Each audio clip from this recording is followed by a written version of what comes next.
Déirí fáistí seo Gaeilge don chéadín inis, agus inniu táidir gobar ar bríomhre arís, agus is é bríomhre na rudaí a dhéanamid.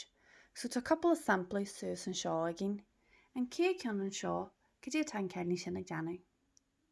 Má sibh tá sí ag ihe. Tá an gasar ag léamh. Tá an gasar seo ag tógáil.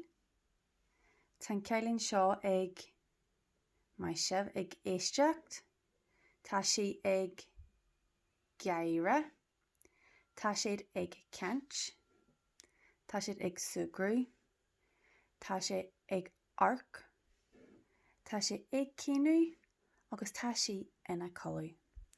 Agus an rud a céimmuid dhéanú ná táidir go na habertí a léamh agus céimmuid an bríomhar ceart a scríomh isteach sna barnaí. So an cé ceann, bhí mé cé le má bhréagain. Bhí mé cé le má bhréagain, cén ceann is go chur isteach.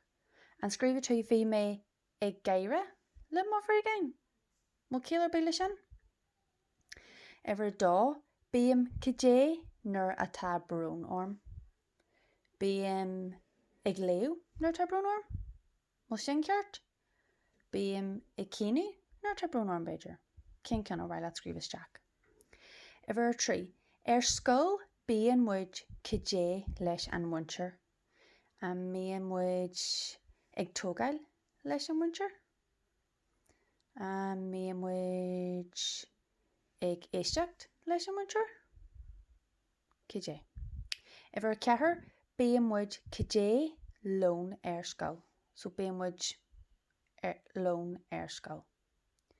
Agus ever cúig, is mai lom a bheith cé ar an televís. Smailm bheith cé ar an televís. Rinne an bríomhar ceart agus scríomh ar na barna cearta iad.